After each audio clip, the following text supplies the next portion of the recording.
안녕. 네, 오늘은 제가 좀 신나는 날인데요. 바로 정조의 업적에 대해서 탐방해보는 시간입니다. 이것도 역사 시리즈의 하나로 이제 조선의 왕인 정조에 대해서 탐방을 해볼 건데요. 굉장히 신나요. 왜냐면 정조는 제가 제일 좋아하는 조선의 왕이기 때문이에요. 네, 그래서 오늘은 조선 정조의 업적이 너무나 많지만 그 중에서 몇 개만 추려서 한번 살펴보도록 하겠습니다.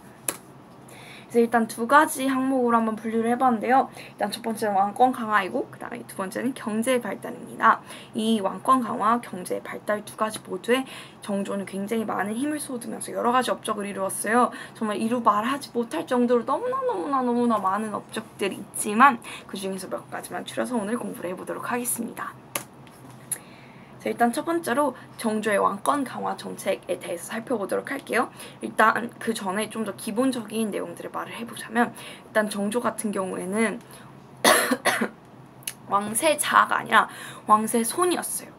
그러니까 이 정조의 아버지 같은 경우에는 사도세자인데 제가 지난번에 그 영조 강의에서 말했다시피 사도세자는 노론의 모함을 받아가지고 뒤주에 갇혀서 사망을 하게 됩니다. 그래서 이 사도세자 가 원래는 영조의 뒤를 이어서 왕위를 계승을 했어야 됐는데 사도세자가 그 젊은 나이에 일찍 죽어버리니까 정조, 그러니까 영조의 손자였던 정조 왕세손이 왕위를 계승하게 됩니다. 그래서 정조 같은 경우에는 영조의 손자이고요. 영조가 굉장히 오래 살았기 때문에 정조가 생각보다 그렇게 어리지는 않은 나이에 즉위를 합니다. 20대에 즉위를 해요. 네, 그래서 여기까지가 정조의 탄생 스토리, 그의 가족 관계였고요.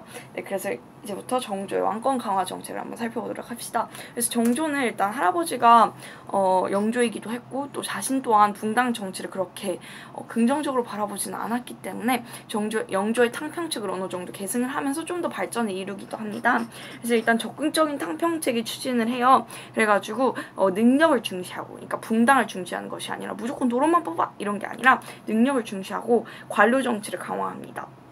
그래가지고 여러 가지 능력을 갖춘 인재들을 여러 가지 분당에서 골고루 등용을 해요. 그래가지고 자신의 세력 기반으로 활용을 하기도 하죠.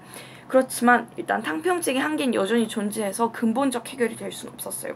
그래서 노론 같은 경우에는 원래 이제 탕평책이 제대로 실시되기 전에는 자신들이 모든 권력을 장악했었잖아요.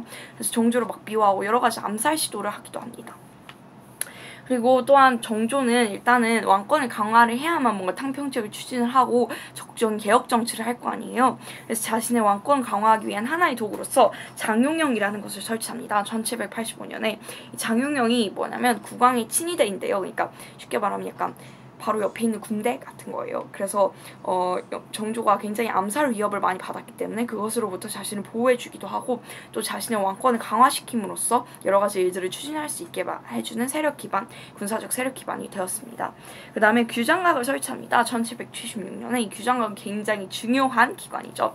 그래서 규장각 같은 경우에는 이제 학문연구소를 일원화하기 위해서, 그러니까 하나로 이렇게 통합을 하기 위해서 만든 그런 이제 설치한 곳인데요. 그 정약용이라는 굉장히 유명한 분이 있죠. 다산 정약용 선생님. 그래서 이분 등을 선발을 하고 연구에 몰두하게 하였어요. 이제 적극적인 지원을 해주면서 너네들 연구를 적극적으로 해라 이런 식으로 지원을 많이 해주었고요.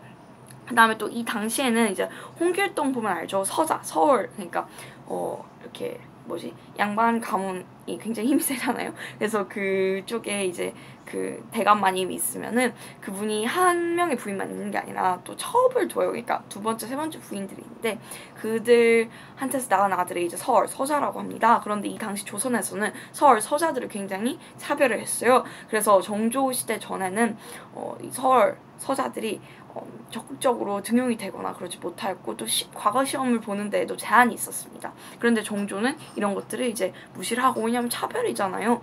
그들의 능력 때문에 그들을 등용하지 않는 것이 아니라 그들의 출생 때문에 등용하지 않는 것이기 때문에 굉장히 비합리적이라고 보았죠. 그래서 이런 후에 유득공, 박제가들의 서울 출신의 능력 있는 자들을 이제 규장각 검서관에 등용함으로써 이들 또한 나라에 여러 가지 기여를 할 수 있도록 도와줍니다. 그리고 또한 정조 같은 경우에는 초계문신제라는 것을 시행을 했어요. 1781년에 초계문신제는 이제 과거를 본 사람들 중에서 굉장히 뛰어난 사람들을 등용을 하는 건데요. 정조가 직접 스승의 입장에서 신하들을 양성하고 재교육하려고 노력하였습니다. 특히 신진 인물이나 중하급 관리 가운데 능력 있는 자들을 등용을 했어요. 그러니까 양반들 중에서 이렇게 세력을 꽉 쥐고 있는 사람들 말고 새로 등용된 사람들 중에서 이제 반짝반짝한 새로운 관리들을 찾았던 거죠. 그래서 이 초계문신제를 통해서 자신의 세력 기반을 확실히 견고히 하였습니다. 그 다음에 수원화성을 축조하였어요. 1794년에 수원에 사는 친구들은 아마 알 텐데요. 그 수원화성이 굉장히 아름다운 성이죠. 그래서 일단 수원화성을 정조가 짓고 싶어 하였던 이유 중에 뭐 여러 가지 있겠지만 일단 그 중에 하나는 이제 노론, 그러니까 자신의 아버지를 죽였고 또한 자신의 이제 탕평책이라든지 여러 가지 정책들의 앞길을 가로막는 노론 세력이 기반을 가지고 있는 것이 바로 수도인 서울이었죠. 한성이었죠. 그래서 이곳을 좀 더 벗어난 곳에서 새로운 도읍을 정해서 자신의 새로운 세력들을 견고히 하기 위해서 수원화성을 축조하고 수원으로 도읍지를 옮기기를 원했습니다. 최종적으로는 이게 성립이 되지는 못했지만 어쨌든 정조는 수원화성이라는 엄청난 성을 이제 굉장한 기술을 통해서 보통 10년 정도 걸리는 성을 2년 만에 축조를 하는 엄청난 업적을 이루었는데요. 이제 이 업적에는 정약용 등의 굉장히 뛰어난 기술을 가진 사람들이 도움을 줬죠. 그래서 이 수원화성 아래로 아버지 사도세자의 묘를 옮기고 현룡원이라고 하였습니다. 원래는 사도세자가 이제 좀 격화된 칭호로 사용을 하고 묘 또한 그냥 묘라고 불렸었는데 현룡원이라고 좀 더 높여 부름으로써 자신의 아버지를 기리는 그런 일들을 하였죠. 그 다음에 정치적 군사적 기능을 이 수원화성이 부여하고 상징적 도시로 수원을 만들고자 하였어요. 그리고 자신의 세력 또한 이쪽으로 옮기고자 하였죠. 특히 화성행차 시 일반 백성들과 접촉하는 기회를 늘려서 그들의 의견을 정치에 반영하는 성군의 모습도 보였습니다. 굉장히 좋은 왕이었어요. 두 번째로 정조의 경제 발달 정책에 대해서 한번 살펴보면 정조 같은 경우에는 신해통공 1791년에 이것을 실시를 하여서 자유로운 시장 활동을 장려하였습니다. 그 다음에 저수지를 축조하여가지고 농업 생산량 증대를 위한 그런 저수지 축조를 장려하였습니다. 네, 그래서 여기까지가 정조의 업적이었고요. 열심히 잘 암기하시고 공부 열심히 하세요. 감사합니다.